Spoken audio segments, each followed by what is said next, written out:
কে এরকম ফোন করছে আমায়? মানে কি এসব অদ্ভুত কথার?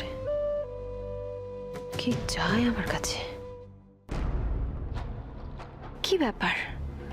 ফোনটা এলো আর মিসেস ইন্দিরা চৌধুরীর কপালে বড় বড় ভাঁজ কেন? ছোট মা,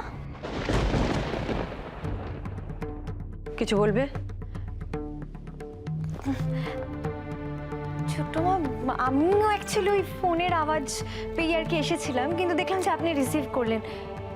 তারপর ছোট মা, কোনো সমস্যা হয়েছে?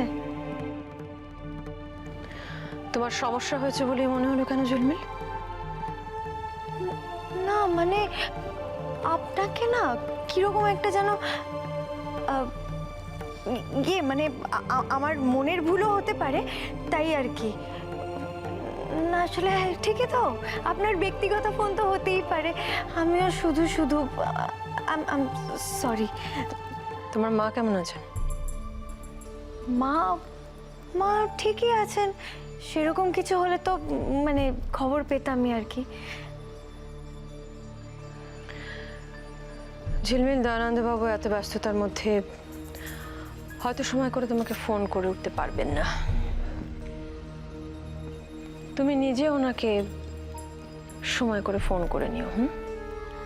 আর কিছু লাগবে কিনা সেসবও জেনে নিও। হ্যাঁ হ্যাঁ ছোট মা, নিশ্চয়ই।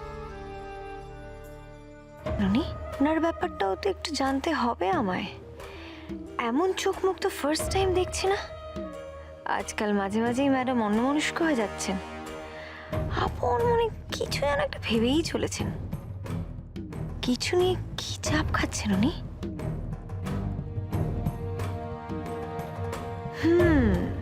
কুছ তো বাত হ্যায়। চোখ কান খোলা রাখতে হবে ঝিলমিল। আমার অ্যাক্টিং এর কাছে হার মেনে মহিলা মাথায় মুকুট তুলে দিয়েছেন।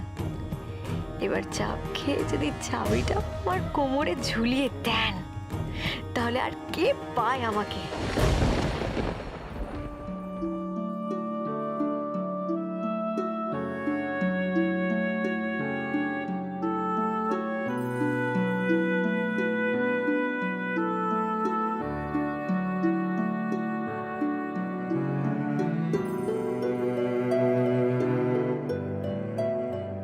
ছেলে মানুষই নয় নিকিতা, এটা এটা একটা প্রয়োজন।